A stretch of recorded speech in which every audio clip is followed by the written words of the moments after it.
Os colaboradores e amigos do Ministério Jimmy Swaggart convidam você a se unir conosco nesta hora de culto e louvor, quando Jimmy Swaggart vai proclamar com ousadia a mensagem do poder de Jesus para mudar vidas.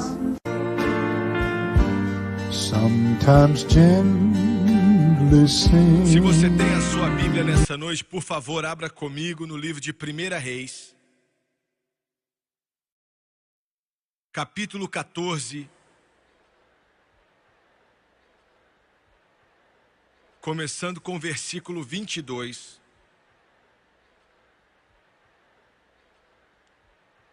O que eu estou para ler nessa noite é uma passagem muito decepcionante, pois dá a história de um povo de Deus que já não servia mais a Deus e, consequentemente, sofreu julgamento e fez Judá o que era mal aos olhos do Senhor, e com os seus pecados que cometeram, provocaram-no a zelos mais do que todos os seus pais fizeram. 1 Reis 14, 22, e fez Judá o que era mal aos olhos do Senhor, e com os seus pecados que cometeram, provocaram-no a zelos, mais do que todos os seus pais fizeram, porque também eles edificaram altos e estátuas e imagens de Acerá, sobre todo o alto outeiro e debaixo de toda a árvore verde. Havia também sodomitas na terra. Fizeram conforme a todas as abominações dos povos que o Senhor tinha expulsado de diante dos filhos de Israel. Ora, sucedeu que no 5º ano do rei Roboão, Sisaque, rei do Egito, subiu contra Jerusalém e tomou os tesouros da casa do Senhor e os tesouros da casa do rei, e levou tudo. Também tomou todos os escudos de ouro que Salomão tinha feito. E em lugar deles fez o rei Roboão escudos de bronze, de cobre, e os entregou nas mãos dos chefes da guarda, que guardavam a porta da casa do rei. E todas as vezes que o rei entrava na casa do Senhor, os da guarda os levavam e depois os tornavam à câmara da guarda. Eu quero usar como tópico nessa noite, tirados do versículo 26 e 27, escudos de ouro e escudos de bronze. Algo que aconteceu há quase 3.000 anos atrás, e eu acredito que esteja muito pertinente para nós hoje. E caracteriza e ilustra e até mesmo dogmatiza o que está acontecendo agora. Escudos de ouro e escudos de bronze. Abaixe sua cabeça, por favor. Pai, enquanto ministramos, pedimos no santo nome de Jesus que o Senhor nos ajude a dizer o que o Senhor quer que seja dito, da maneira que o Senhor quer que seja dito. Eu oro para que eu não venha violar de forma alguma, nem mesmo nas menores coisas, a Tua palavra. Mas, Deus querido, que eu venha manejar com cuidado. Nós pedimos, unge essas pessoas para ouvir, para receber, para entender a Tua palavra, e que nós venhamos a diminuir e que o Senhor sempre cresça. Eu peço no santo nome de Jesus, e todos dizem amém e amém.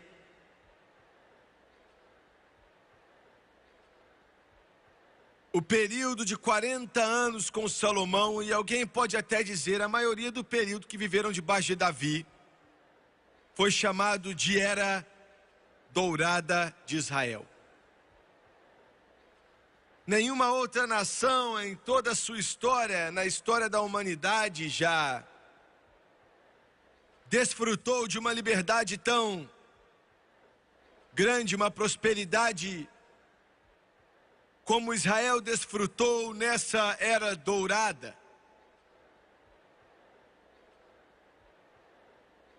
A maioria ou uma grande porcentagem do ouro e da prata no planeta ia diretamente para Jerusalém. A Bíblia diz que a prata era como pedra no chão por causa da abundância dela, e eles nem contavam, nem sabiam o total dela ali. O ouro era tão abundante que havia uma era de prosperidade, uma era de abundância que nenhuma outra nação ou povo já conheceu. E foi como se Deus tivesse mostrado a Israel e ao mundo o que poderia acontecer e o que poderia ter acontecido se um povo adorasse a Ele e servisse a Ele.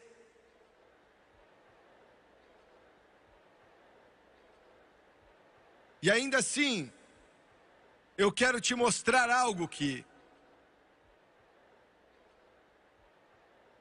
é tão incompreensível e tão devastador que vai além de qualquer descrição. Se você tivesse estado em Jerusalém, no meio dessa era de prosperidade, de bênçãos gloriosas do Deus Todo-Poderoso, e se você se levantasse no monte do templo, aonde a arca da aliança estava no Santo dos Santos, ao lado de fora, na porta, estavam os querubins. Naquele templo, o prédio mais lindo, mais magnífico, construído pelas mãos dos homens, se fosse reconstruído hoje, custaria $1 trilhão.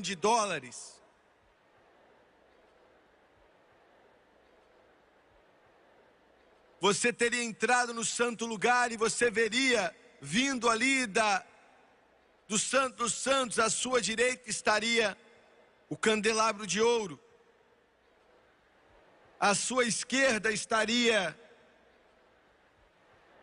a mesa de pães ázimos. E imediatamente atrás de você, perto do grande querubim que estava guardando o Santo dos Santos, você veria o altar do incenso. Se você tivesse saído, você ia ver a pia de bronze e então o altar de bronze. Mas o que seria mais devastador seria aquela fumaça que estaria saindo do Monte das Oliveiras. Porque no Monte das Oliveiras haviam templos construídos para os deuses pagãos das esposas que Salomão tinha casado. Baal, Beuzebu, Moloque. Há algo tão terrível, tão horrível que palavras não podem descrever corretamente a imoralidade, a sujeira, a maldade, o pecado, a podridão que acompanhavam a adoração desses deuses pagãos, desses ídolos, para apaziguar suas esposas pagãs. E é incompreensível, isso me deixa sem entender como ele pôde fazer aquilo.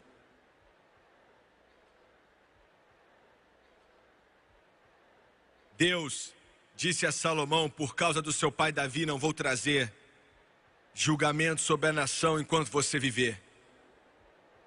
Salomão morre e Roboão aparece. Esse é o cenário da minha mensagem. A iniquidade de Israel vai crescendo cada vez mais, como eu li para você nessa noite. Adoração a ídolos, com toda a sua imoralidade e sujeira, começaram a literalmente estrangular a terra até a morte. Sodomitas na terra, é o que a Bíblia diz. Uma nação que tinha conhecido tanto a Deus, que tinha conhecido as bênçãos de Deus, que tinha conhecido a visitação de Deus, uma nação que tinha conhecido a glória de Deus, o poder de Deus, agora vira as costas totalmente para Deus. E a Bíblia diz que Sisaque, o poderoso faraó do Egito, marcha com o seu exército em Israel e Jerusalém. E eu quero que você me escute. O Egito, como todo estudante da Bíblia sabe, é uma tipificação do mundo. E é absolutamente impossível que qualquer um que possa ouvir a minha voz, qualquer um nesse mundo, possa viver nesse mundo sem os cativeiros das trevas te prendendo e finalmente te destruindo, a não ser que você entregue totalmente o seu caminho ao Senhor. E eu quero repetir.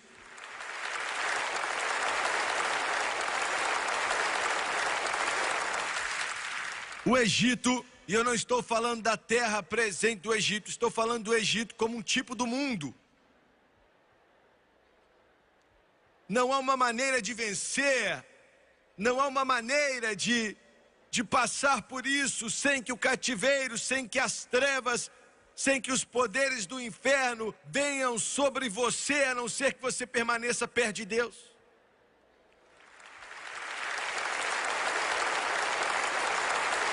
Ou você vai com o Sisaque, ou você vai com o Espírito. Ou vai ser Sisaque, ou vai ser o Espírito de Deus. Você tem uma escolha.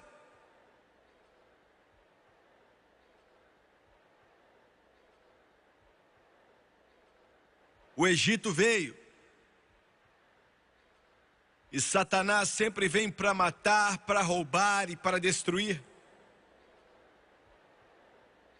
Ele vem para quebrar o seu lar, ele vem para tirar a virgindade da garota, ele vem para destruir a força do jovem, ele vem para prender com drogas, com álcool, com perdição, com todo o poder do inferno.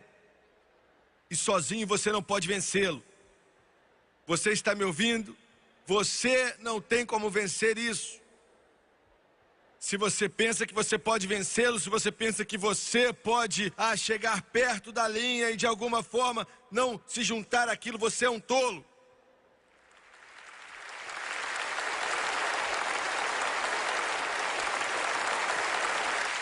Eu estou aqui nessa noite somente porque uma mãe e um pai entregaram a vida e o coração ao Senhor Jesus Cristo, me criaram nos caminhos de Deus, me criaram nas páginas nesse livro que eu tenho em minhas mãos aqui.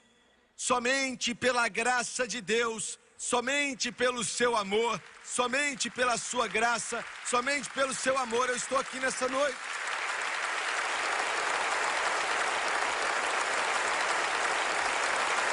Se não fosse por ele, nessa noite eu estaria em algum tipo de boate cheia de fumaça e com garrafas de cachaça em cima do piano, com as luzes baixas e todo tipo de sujeira. Eu sei do que eu estou falando acontecendo ali. Eu estaria preso pelo álcool, preso pelas drogas, mas ao invés disso, eu estou aqui salvo pelo sangue de Jesus, cheio do Espírito Santo, de cabeça em pé e servindo o Rei dos Reis e Senhor dos Senhores. Ou é o Sisaque, ou é o espírito do mundo, ou de Deus quer dizer.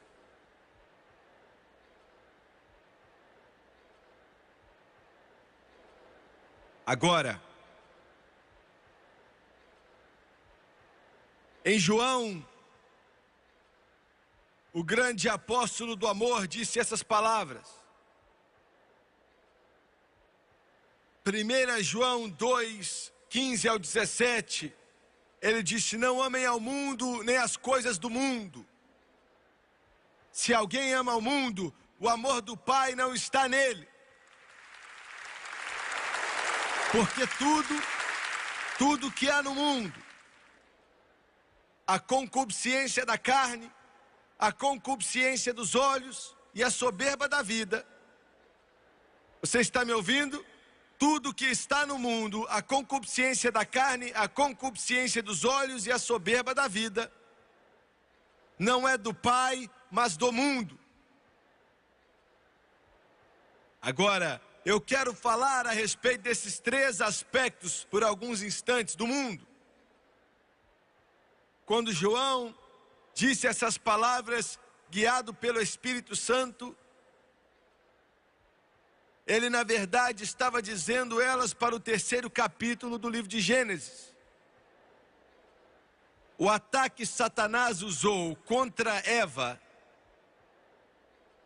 foi nesses 3 quesitos aqui: a concupiscência da carne, que é a paixão, a concupiscência dos olhos, as coisas que nos são bonitas, e a soberba da vida, o poder. Isso é a maior arma de Satanás para destruir. Escute com cuidado.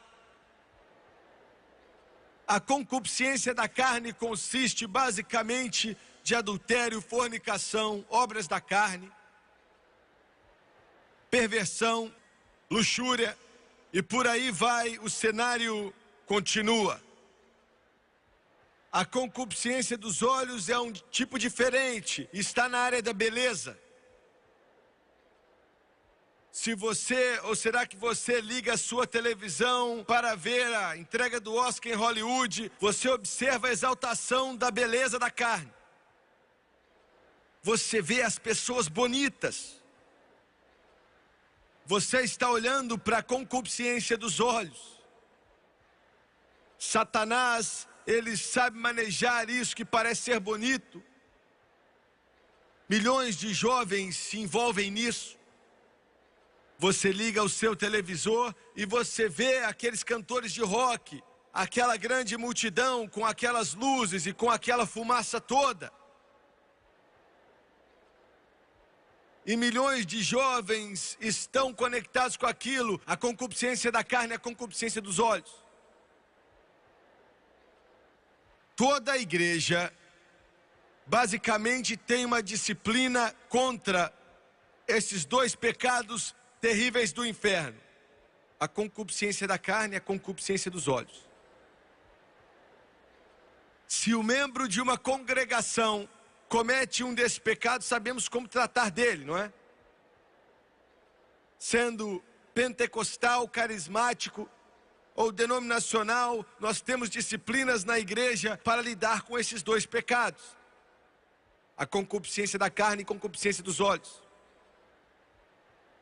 Mas esse 3º pecado, a soberba da vida, nós não temos uma disciplina para isso.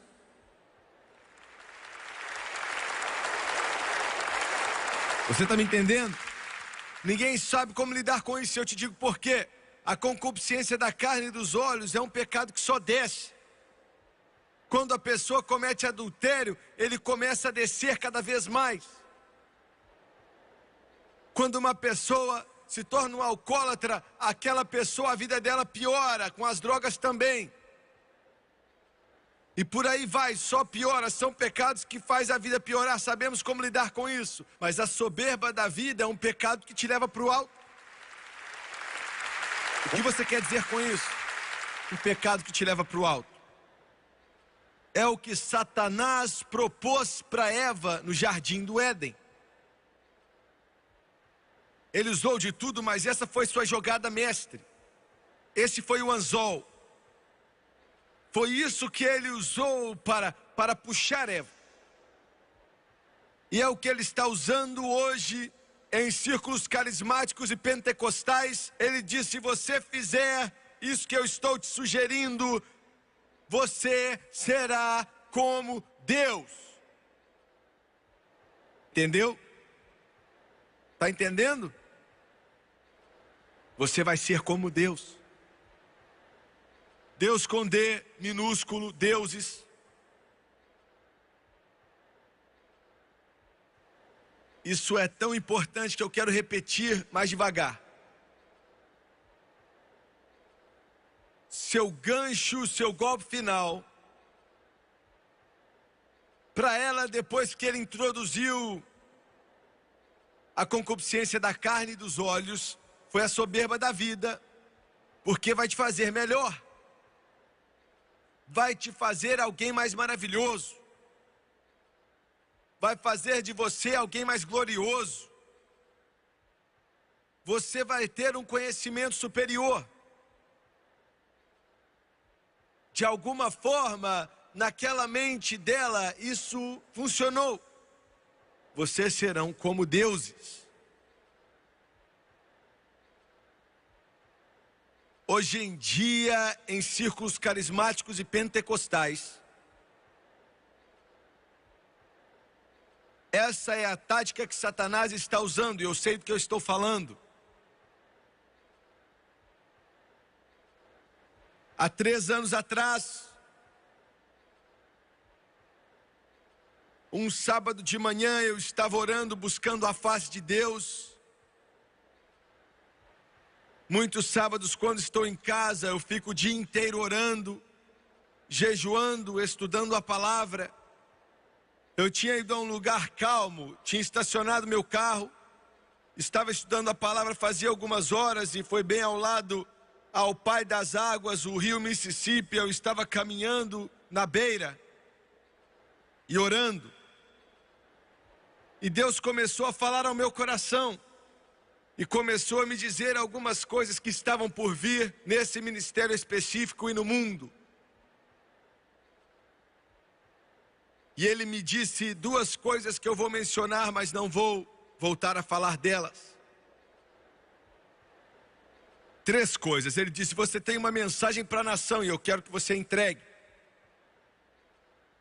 Forças poderosas vão tentar te parar, mas diga o que eu te mandei dizer. Em segundo lugar,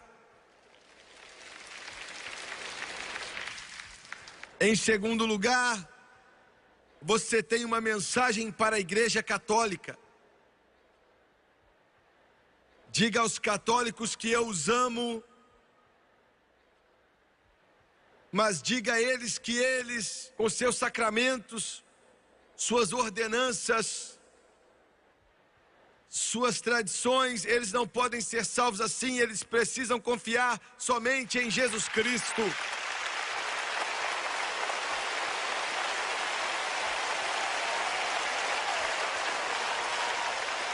Você tem uma mensagem para o mundo denominacional. Fale com eles em um tom sanatório e diga a eles que, a não ser que eles aceitem o batismo no Espírito Santo, eu vou me afastar deles.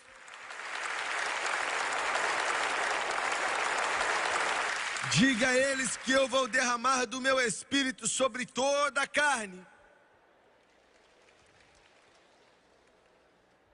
E não importa quão poderoso eles possam ser, se eles continuarem a rejeitar o Espírito Santo, eu o transformarei em uma casa vazia.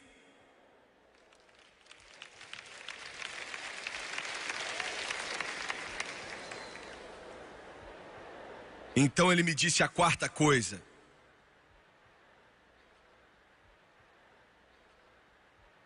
E parte o meu coração dizer isso, mas eu entreguei minha alma à nação, eu entreguei a minha alma aos meus amigos católicos, eu entrego a minha alma ao mundo denominacional. E ele disse assim, isso foi antes do fato: você tem uma mensagem que eu vou te dar para os pentecostais e os carismáticos.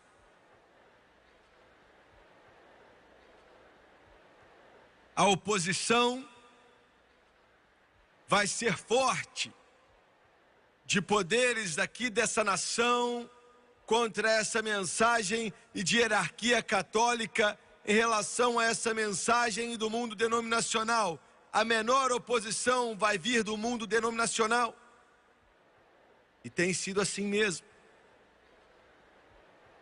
Mas ele disse: você vai receber uma maior oposição do que de todas as outras juntas, uma oposição tão forte que se eu não te proteger com os meus braços de amor, você não seria capaz de permanecer.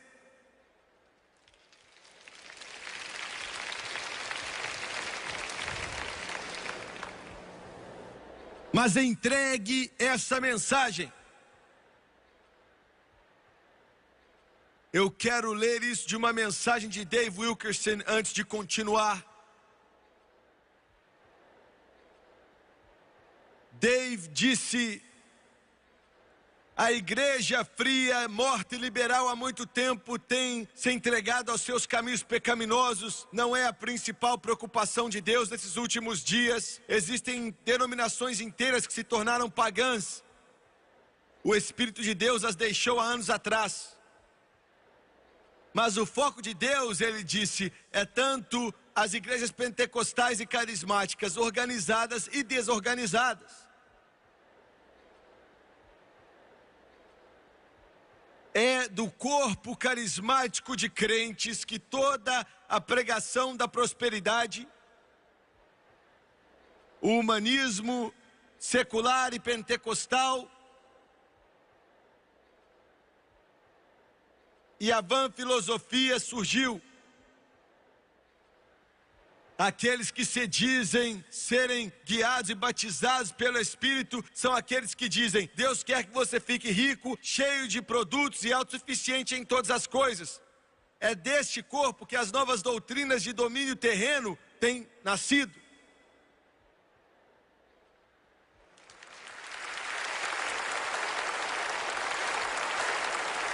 Ele passou a dizer: eu tenho sido um pregador carismático por mais de 30 anos e pode dizer como Paulo: eu falo em língua mais do que todos vocês, mas eu sofro com as seduções e falsas doutrinas que agora estão varrendo tantos crentes carismáticos sem discernimento. Multidões estão sendo enganados, iludidos, encantados por todo tipo de doutrina de demônio.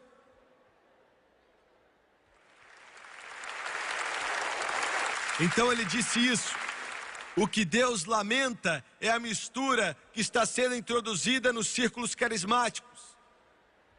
Quero dizer isso outra vez: o que Deus odeia é a mistura que está sendo introduzida em círculos carismáticos. A mistura é sinônimo de mornidão. Você mistura água fria com água quente e a água está morna. E ele continuou dizendo: hoje em dia você encontra essa mistura em todos os lugares.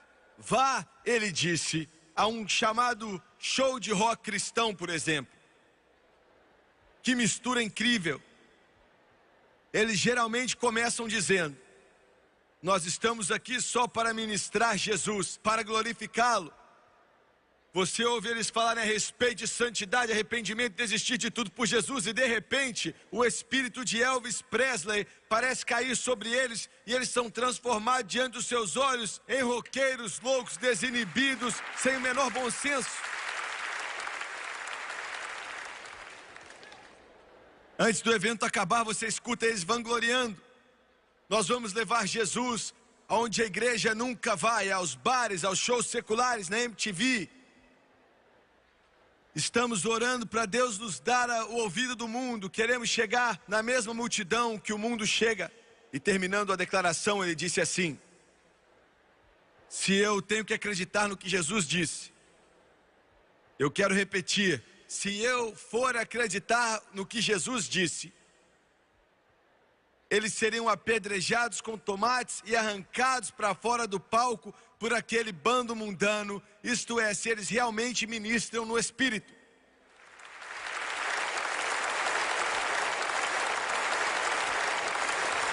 Quanto mais eles cantam para Jesus, mais eles seriam odiados e desprezados. Cantores evangélicos que são elogiados e aceitos pelo mundo perderam a presença de Jesus. A mesma coisa que faz com que a rejeição, o evangelho de Jesus Cristo é uma ofensa para os judeus e loucura para os gentios.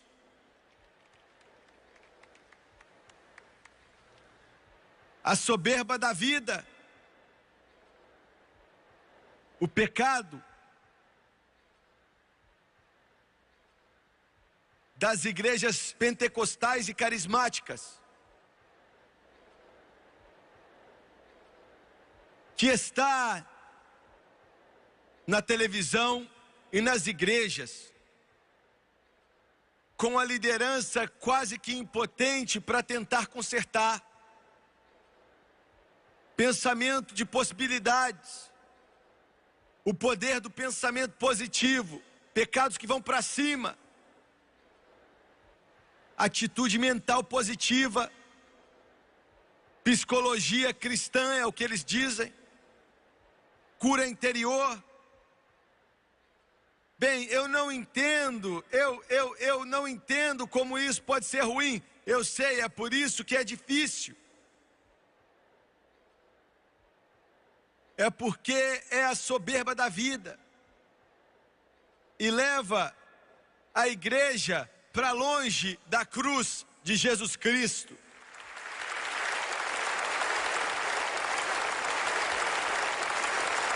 Alguma novidade ou filosofia que aparece diante de você não é a sua resposta. A sua resposta é a cruz de Cristo, totalmente, absolutamente, completamente.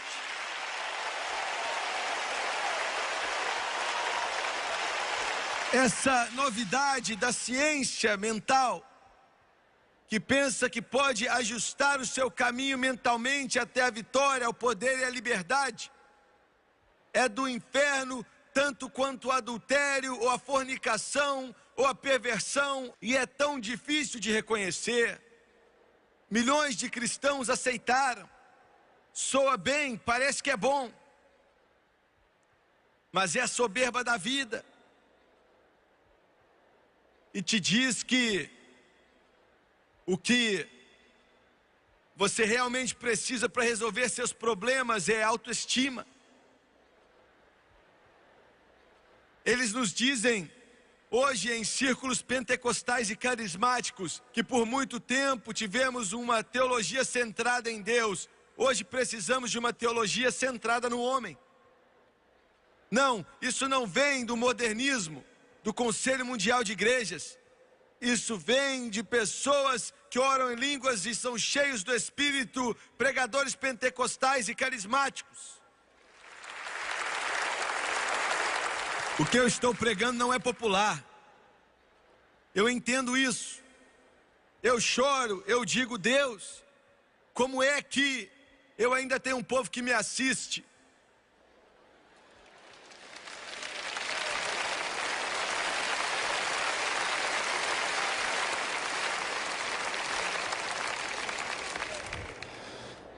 Eu só tenho uma mensagem para você nessa noite. Uma mensagem para você me assistindo. Se você está no Japão, ou no Brasil, ou na Guatemala, ou nas Filipinas, ou no leste europeu, ou na África, ou na América do Sul, ou você está aqui nos Estados Unidos, ou no Canadá, ou no México, uma mensagem. Eu não te dou uma novidadezinha. Eu não trago a você uma vã filosofia. Eu não te entrego como as pessoas chegam a Deus hoje em dia. Eu te levo até o Calvário, aonde o sangue fluiu naquele monte, aonde Jesus Cristo pisou a cabeça de Satanás, aonde ele venceu sobre todo pecado, sobre todo cativeiro das trevas, sobre todo cativeiro do inferno. Paulo diz que eu me glorio na cruz.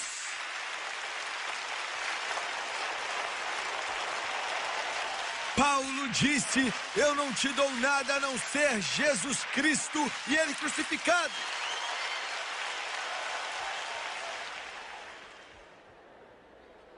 Você está me entendendo?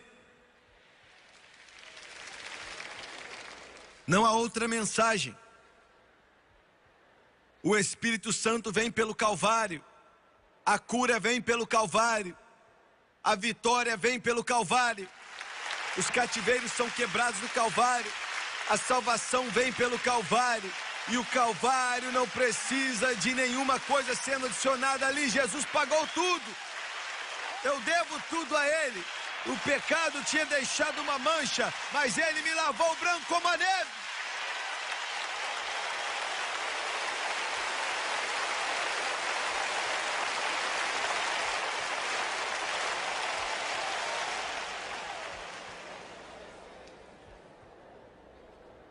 Você diz, Jimmy Swaggart, você me deixa nervoso, isso é problema meu.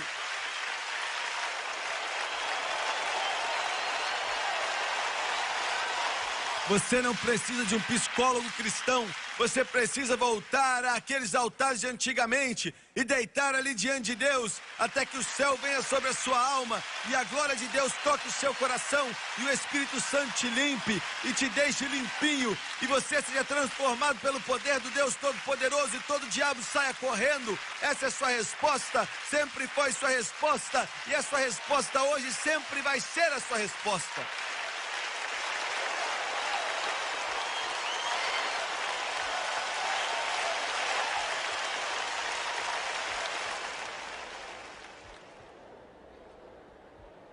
Aquelas igrejas pentecostais de antigamente, que o mundo ria deles e chamavam de deita e rola.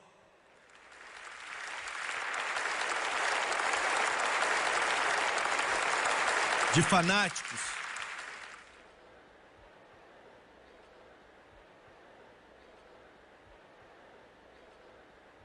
Eu cheguei ali para lutar, mas aquela noite, algo veio sobre mim.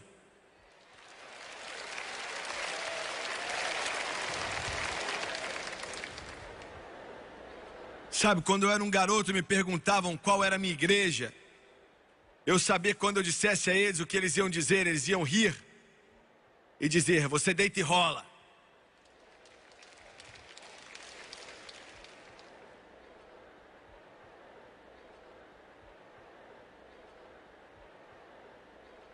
Mas veja bem.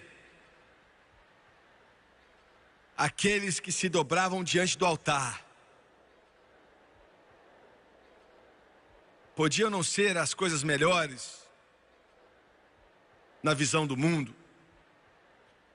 E a maioria da igreja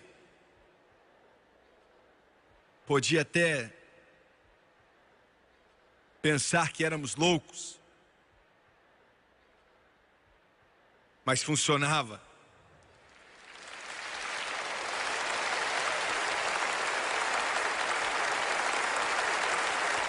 Quando paramos de fazer isso, então começamos a expulsar demônios de cristãos. Nós não sabíamos o que aconteceu. De repente os cristãos estavam como demônio. Então pensamos, bem, tem algo de errado aqui, então precisa ser que os cristãos podem estar possessos pelo demônio. E começamos a expulsar demônios de cristãos. E uma semana depois eles voltavam com outro. E tudo que eles precisavam era orar em um altar até que o céu enchesse a alma deles e a glória enchia o coração deles.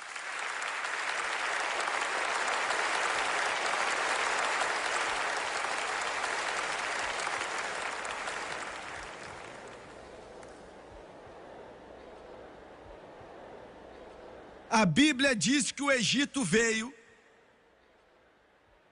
e eles levaram os tesouros.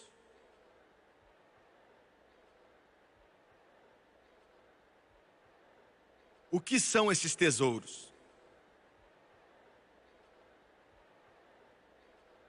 Hoje em dia no Pentecoste nos gabamos das maiores igrejas, dos prédios maiores.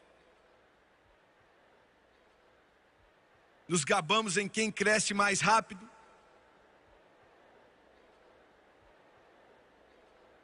E a vergonha é o seguinte: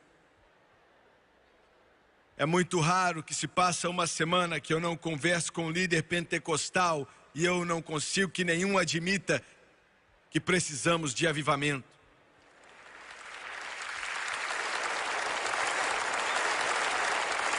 Meu irmão, eu não falei com ninguém da sua igreja, então não posso falar da sua igreja, mas na igreja da qual eu falo, todos com quem eu conversei dizem que tudo está maravilhoso. quando na realidade estamos miseráveis, somos pobres, cegos e nus.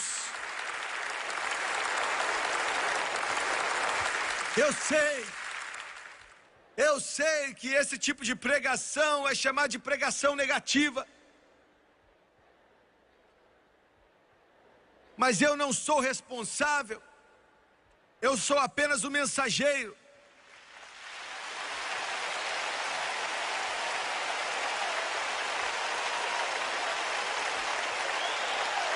O Egito vai remover o tesouro. Veja bem, hoje em dia há uma aglomeração. O círculo carismático trouxe para o Pentecoste as coisas do mundo e somos levados a pensar que podemos falar em línguas e ainda continuar indo às coisas do mundo e continuar agindo como o mundo e fazendo as coisas que eles fazem. Estou sendo claro, você me entende?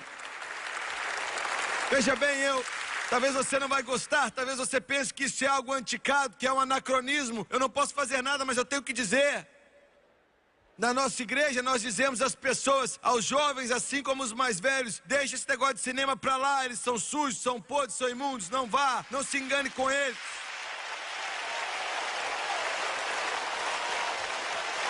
Eu fico com raiva quando eu pego uma revista e algum escritor pentecostal está criticando filmes. Aqui vai a minha crítica: não assista nenhum, é tudo sujo, é tudo podre, é tudo do mundo. Eu implorei com a superintendente do distrito nesta semana. Implorei. Eu disse: você não sabe que quando você coloca alguém que vai nas boates diante da câmera de TV, não faz diferença que ele ainda se diz ser salvo? Talvez ele tenha sido salvo, mas ele ainda está aparecendo nos bordéis, nas casas noturnas, nos buracos do inferno. Você não sabe, quando você faz isso, que você está enchendo as casas noturnas e enchendo os buracos infernais e enchendo as baladas com a nossa juventude carismática e pentecostal? O que você está falando?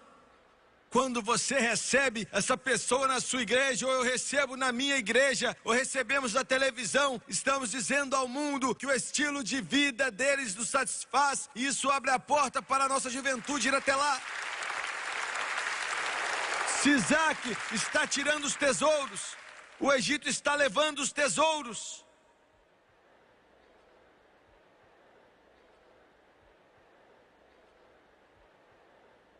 Ela disse: eu nunca tinha pensado nisso. Deus nos livre. Uma superintendente que nunca pensou nisso. Deus me livre. Um líder pentecostal que nunca pensou nisso.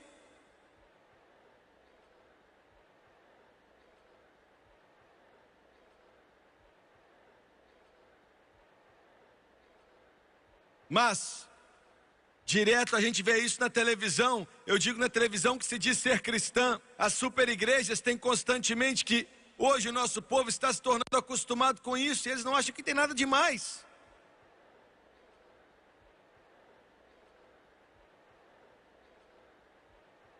Vocês estão entendendo o que eu estou dizendo?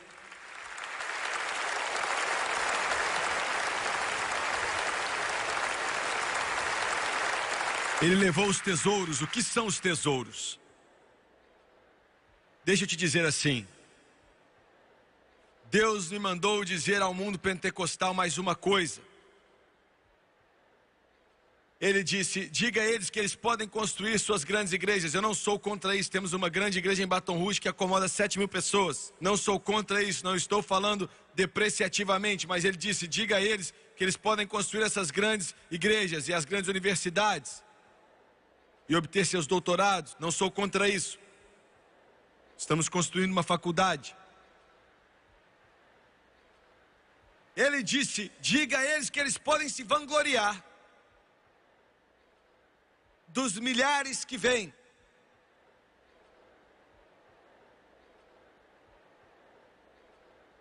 Mas diga a eles que eles têm apenas uma coisa que realmente é de valor.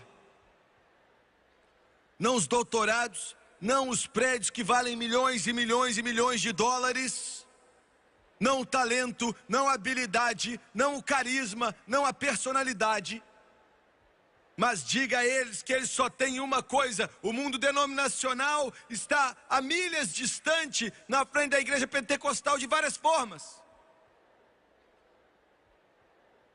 Nós só temos um poder, e é o poder do Espírito Santo. O poder do Espírito Santo que pode libertar o cativo. O poder do Espírito Santo. Eu derramarei do meu Espírito. Essa é nossa força, esse é nosso poder, essa é nossa unção e nossa esperança hoje. Nós não somos nada sem Ele. Nada.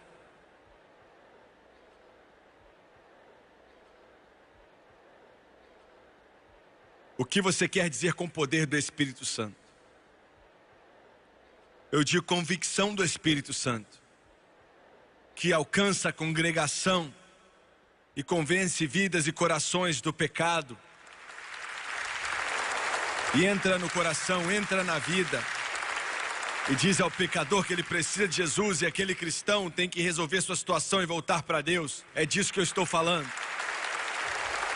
Eu estou falando daquilo que temos em nossas igrejas, que faz você chorar, que parte seu coração, que te faz levantar a mão e começar a adorá-lo e a louvá-lo e a glorificá-lo, que te faz ficar prostrado diante do Calvário e deitar ali enquanto você chora e flui na sua face, enquanto seu coração está quebrantado e você se vê perdido sem Deus, ainda que você esteja salvo.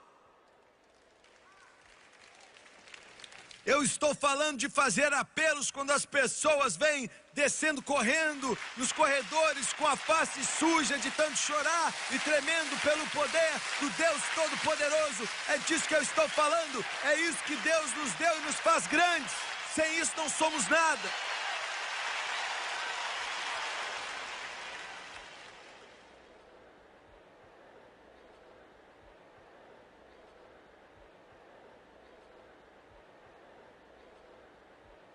Os tesouros é o fluir do Espírito, o poder do Espírito de convencer, a unção do Espírito e santidade. Santidade, santidade, santidade.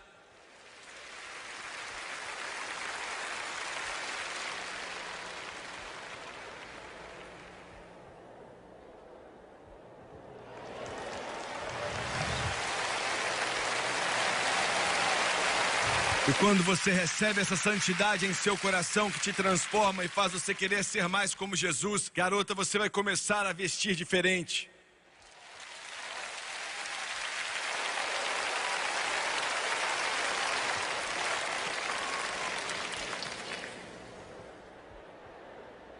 Você toma cuidado aonde você vai, o que você diz, limpa sua boca. Isso entra no seu bolso.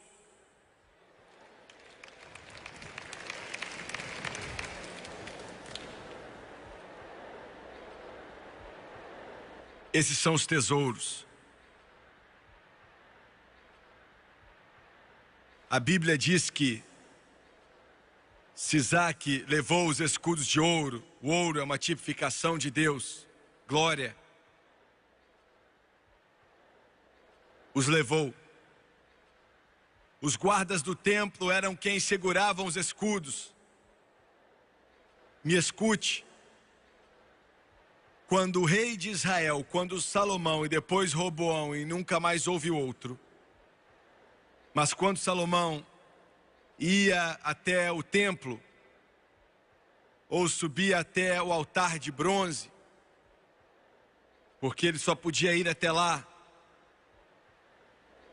os guardas com o escudo de ouro andavam ao lado dele, desde aonde ele morava até o altar de bronze. Sisaque os levou e deixou escudos de bronze que Roboão fez. 10. Os guardas agora tinham 10 ao lado de Roboão. Eu me pergunto, será que estamos aqui no Pentecoste? Eu me pergunto hoje, onde estão os guardas? Eu quero que você me escute com cuidado. Os guardas. É minha responsabilidade vigiar pela sua alma. É a responsabilidade deles vigiar pela sua alma. Guardas. Deus tem misericórdia da minha alma se eu não fizer isso. Escute o que eu estou para te dizer.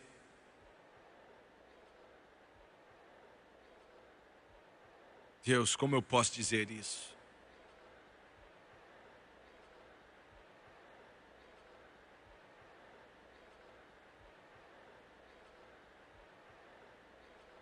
Aquele pastor, quero usar para vocês um exemplo, que é pastor de uma pequena igreja, se a maioria deles pregar contra o pecado, serão mandados embora.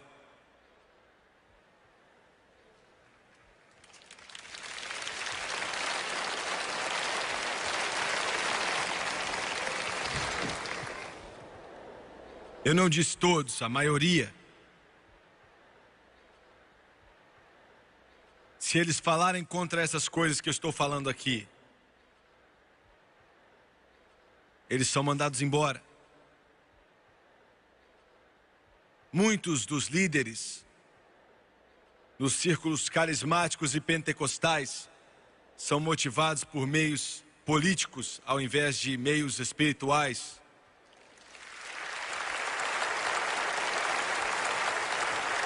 Eu implorei com o líder outro dia, não aquele que eu estava falando, mas eu implorei com esse líder. Eu implorei com ele, eu pedi, eu falei, por favor, diga alguma coisa. Por favor, diga algo. Tome uma posição.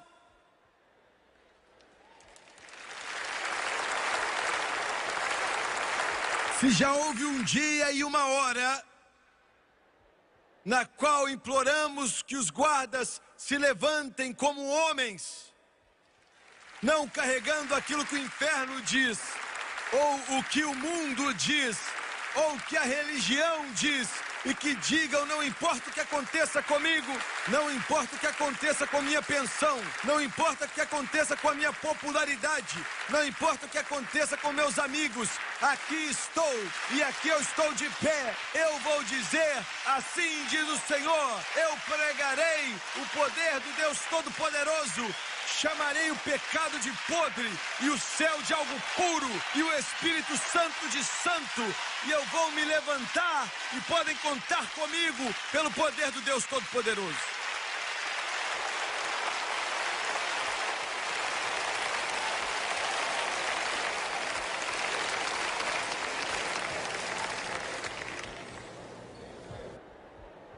Deus me ajude. Deus me ajude.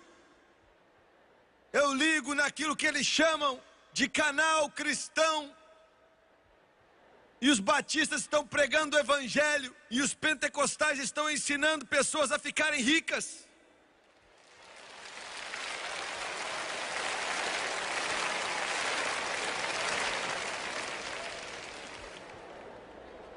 Parte o meu coração. Parte o meu coração. Não importa se você ficar rico ou não. Eu me importo se você conhece Deus ou não.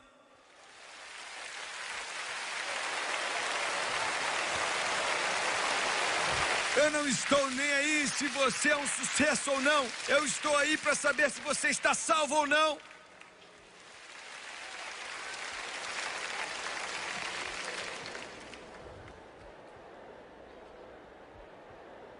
Somos os guardas. Os guardas.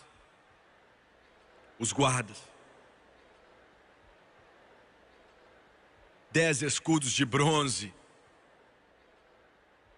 Só tinha sobrado isso. Era um sábado à noite.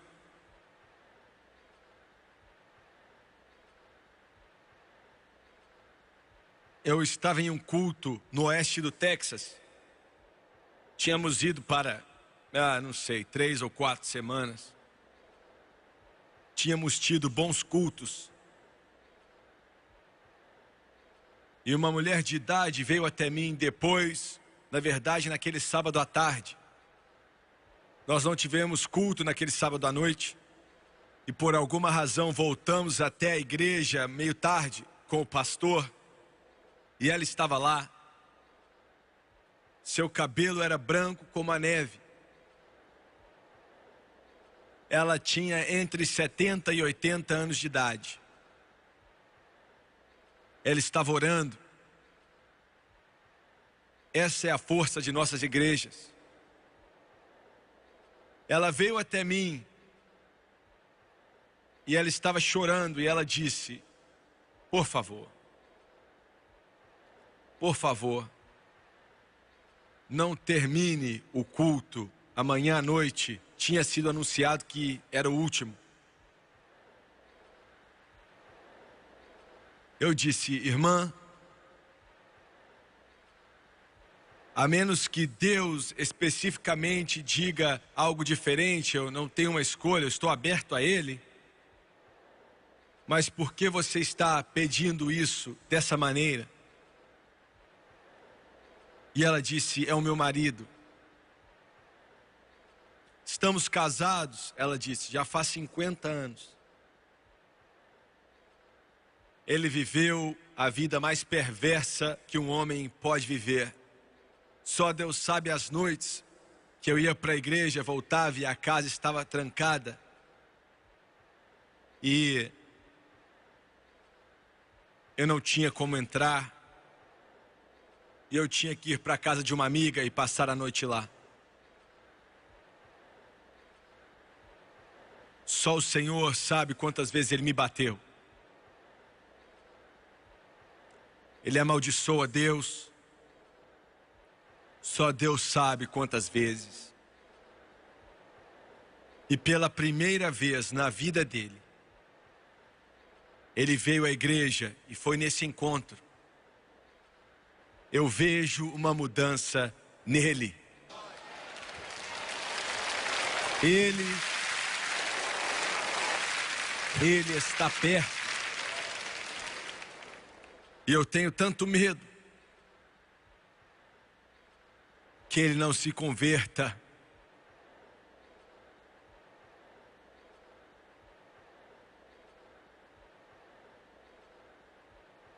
Naquele domingo à noite, 24 horas depois, eu preguei o meu melhor. E foi uma daquelas noites quando a poderosa convicção do Espírito Santo varreu o lugar. O lugar estava cheio, não era um lugar grande, mas estava lotado. Ele estava sentado, eu não sabia, mas descobri depois. Ele estava sentado mais ou menos na terceira fileira do meu lado direito. E eu olhei para ele e eu reconheci. E de repente, Deus, o Espírito Santo, o xerife do céu,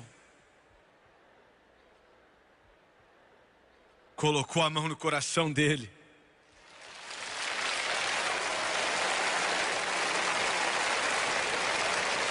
E ele tinha pelo menos 75 anos de idade.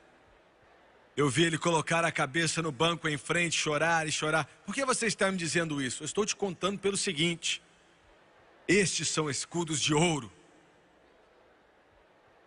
Esta é a única coisa que funciona, mas nada funciona.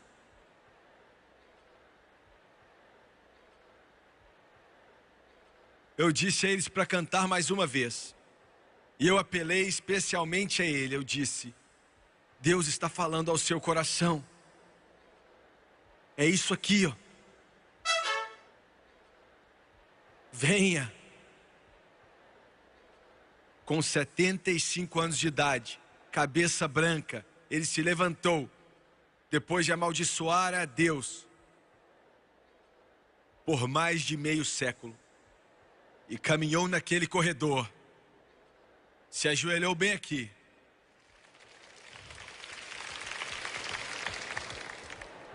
E quando Deus olhou para ele, ele não viu embriaguez, ou sujeira, ou podridão, ou profanação. Ele disse: eu não encontro culpa alguma nele.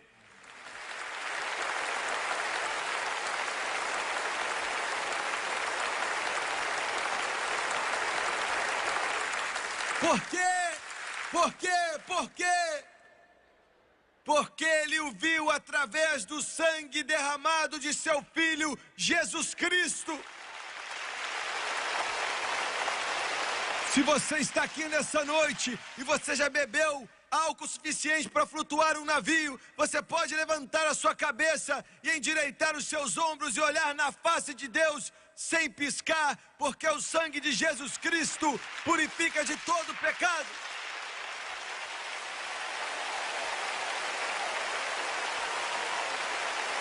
Glória a Deus!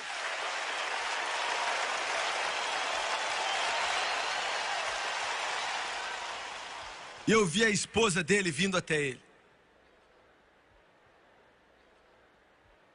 Eu observei aquela velha alma abraçá-lo.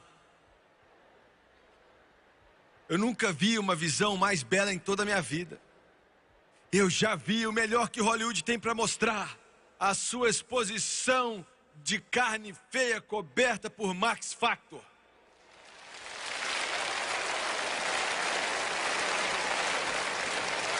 Eu já vi as luzes de Las Vegas brilhando e todas as suas milhares de luzes.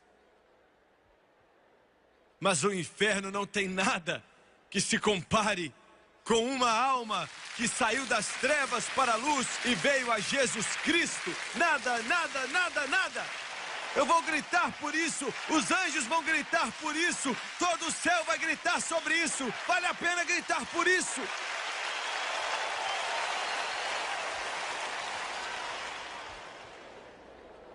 Se eu sou muito emocional para suas sensibilidades delicadas, querido, você vai ficar aí até o musgo crescer em cima de você antes de eu pedir desculpas por isso. Eu estou feliz por estar salvo. Eu estou feliz por ser cheio do Espírito Santo. Eu estou feliz porque eu amo Jesus. Eu estou feliz porque Ele vive em meu coração. Eu não me envergonho disso. Eu nunca estive envergonhado disso. Eu grito pela manhã. Eu grito pela tarde. Eu grito quando o sol se pôr. Eu grito quando eu estiver dormindo. Eu grito quando eu estiver acordado. Eu vou gritar quando Ele voltar, com alarido e com a voz do arcanjo e com a trombeta de Deus.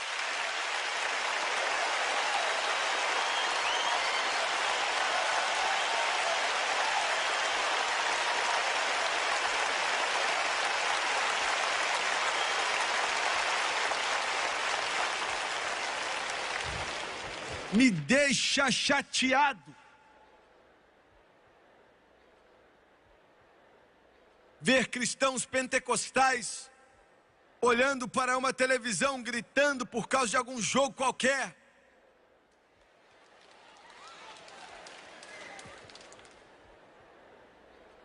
E quando vão para a igreja ficam parados como estátua. Eu fico chateado. Que os redimidos do Senhor cantem. Que os redimidos do Senhor cantem. Que eles se levantem e declarem. Que eles testemunhem no trabalho. Que eles testemunhem em casa.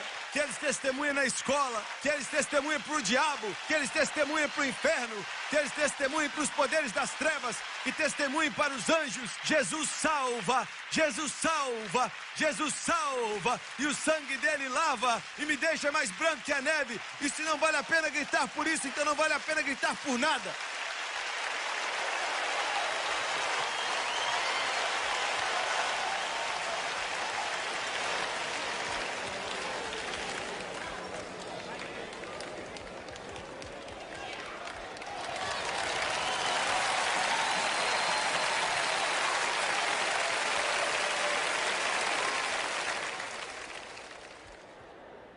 Eu já estou tão cansado de pregadores falando para você que o que você sente não tem nada a ver com o que você tem.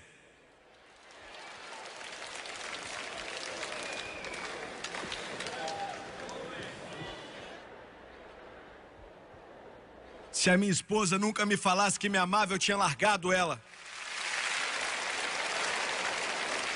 Eu acho.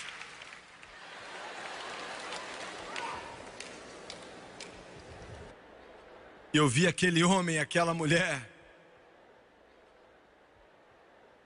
se abraçarem. 75 anos o inferno falou, ele é meu. Mas com Deus todas as coisas são possíveis.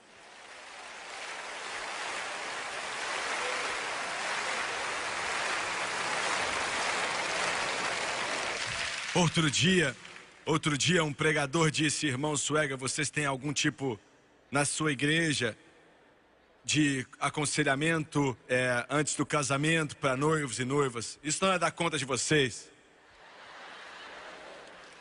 E eu disse, claro. E ele perguntou, o que você tem para noivas e noivos que vão se casar daqui a uns dias? O que você diz para eles? Seja cheio do Espírito Santo e use Listerine.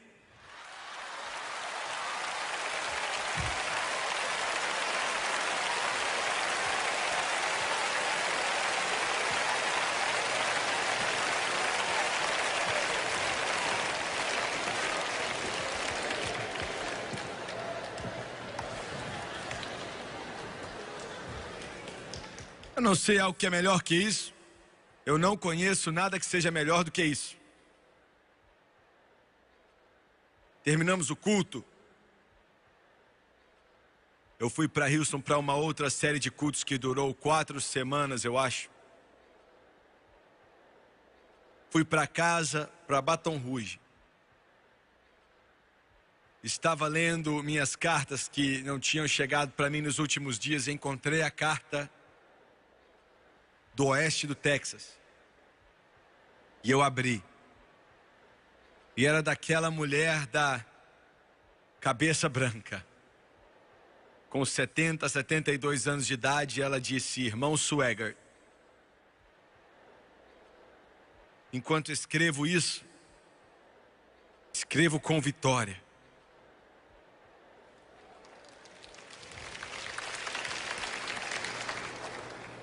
Tenho buscado a Deus por tanto tempo. E Ele respondeu minha oração. Domingo passado foi o último culto que o meu marido esteve nele.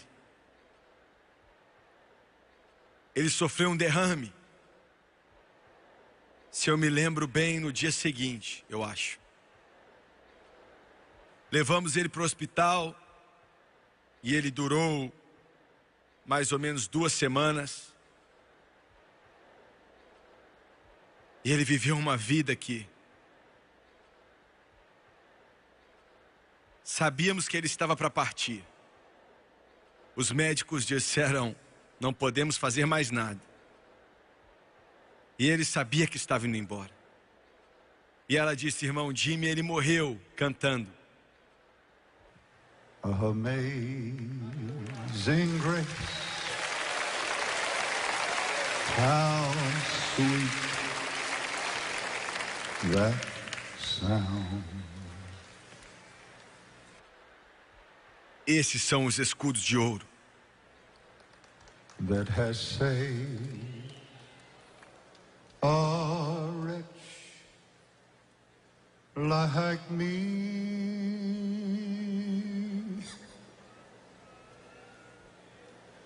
I once was lost, but now I'm found. Was blind, but now I see. When we've been there 10,000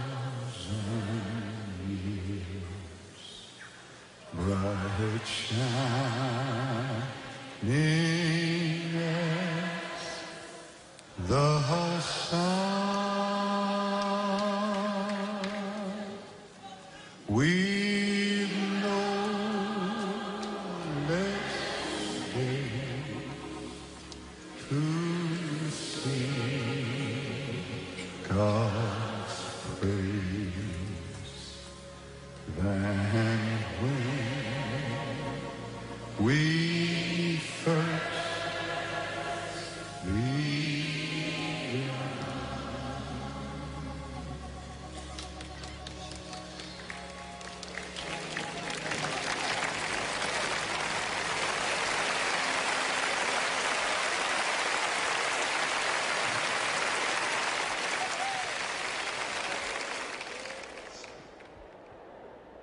Pai Celestial, enquanto nós fizemos o nosso melhor nessa noite para pregar sua palavra, eu quero pedir que o teu Espírito se mova sobre todo o coração e toda a vida. Traga aquele que está desviado para casa. Traga essa alma preciosa para casa. Traga-o para casa, de cabeça baixa e olho fechado. Eu não sei como está seu coração, mas Deus sabe. Agora eu quero fazer essa pergunta.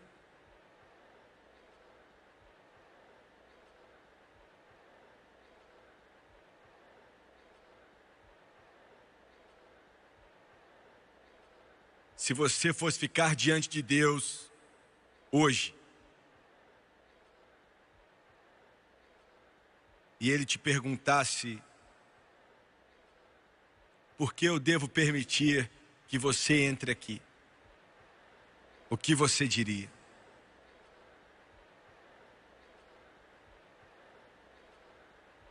Se você morresse agora, Deus me livre,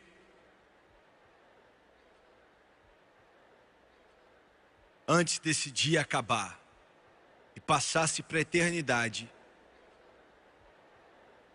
para conhecer o seu Criador, qual seria a sua resposta? É tarde, irmão. Nosso tempo está acabando. Deus está para terminar com tudo. É quase o fim. Eu sei do que eu estou falando. Estamos quase no fim. A única coisa que vai te levar para o céu é a graça de Deus, mais nada. Quantos aqui nesse centro, nesse coliseu maravilhoso, dizem: Jimmy Swaggart, eu não estou vivendo corretamente. E eu vou repetir: eu não estou vivendo corretamente. Eu preciso de oração e preciso de Deus. Você pode levantar sua mão. Eu não vou te envergonhar. Por favor, ore por mim, irmão Swaggart. Lá em cima, por favor, levante sua mão rapidamente. Obrigado, obrigado. Muito bem, aqui nas arquibancadas, continue levantando suas mãos aí. Centenas e centenas e centenas que precisam de oração e não estão vivendo bem. Até lá atrás, levante a mão, por favor. Muito obrigado. Aqui à direita, muito obrigado. Eu preciso de oração, não estou vivendo bem. Ore por mim. Eu quero que todos aqui, nessa noite, se levantem, por favor. Se levantem. Todos de pé, por favor. Milhares de cristãos que eu sei que estão aqui, que realmente amam a Deus, que eu sei que estão aqui, que sabem orar. Eu quero pedir a todos vocês para acreditar em Deus comigo, pois o peso é tão grande. E eu quero que você ore enquanto esse sinal passa no mundo inteiro, porque eles estão vindo do norte, do sul, do leste, do oeste. Eles estão voltando para casa. E eu quero que você me ajude a orar. E eu quero que todos vocês que levantaram as mãos, eu quero que você venha lá de cima, aqui de baixo, do lado, de cá. Eu quero que você venha até aqui. Eu quero que você desça esses corredores, pois vai ser a maior caminhada que você já fez na sua vida. Nenhuma se compara com ela, porque Deus ama você. Deus ama você. Então agora, enquanto eles cantam, graça de Deus, que salvou um pecador como eu. Venha. Eu quero que você olhe para mim rapidamente, por favor. Vocês pela televisão, eu quero que vocês olhem para mim rapidamente. A primeira coisa que eu quero te dizer, se você puder entender, se eu puder entender, que é o seguinte: Deus ama a todos vocês que estão aqui, mais do que você pode imaginar.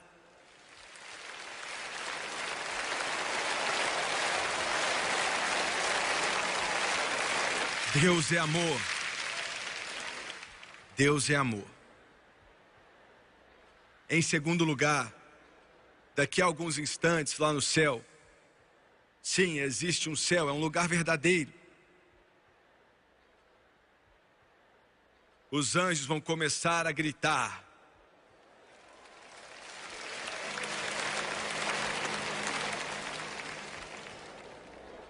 Por quê?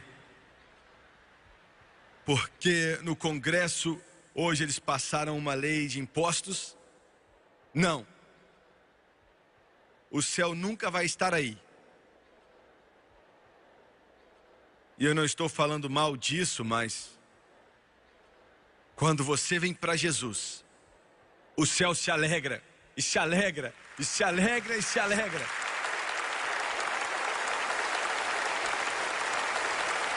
E eu vou orar, já orei com milhões de pessoas e quero orar com você. Eu quero que você repita comigo. E eu quero que você acredite de todo o seu coração. Esse é o melhor momento da sua vida. Nunca vai haver um outro como esse. Você vai passar da morte para a vida. Jesus chamou de nascer de novo. Abaixe a sua cabeça, por favor, e feche seus olhos. E vamos orar. Diga em alta voz e acredite de todo o seu coração: querido Deus do céu, eu venho a Ti, no nome do Teu Filho Jesus. Estou cansado do pecado. Eu peço o Seu perdão. Lava-me com o Teu sangue de toda iniquidade, de acordo com a Tua santa palavra. Romanos capítulo 10. Com a minha boca eu confesso o Senhor Jesus. E em meu coração eu acredito que Deus ressuscitou a Jesus dentre os mortos e que Ele está vivo. E nesse exato momento, eu aceito a Jesus Cristo como meu Salvador e como Senhor da minha vida. E de acordo com a Sua palavra, que não pode mentir e sempre é verdadeira, eu sou lavado, eu estou limpo, eu estou santificado, eu sou justificado, eu estou salvo. Aleluia, glória, louvado seja Deus, louvado seja Deus.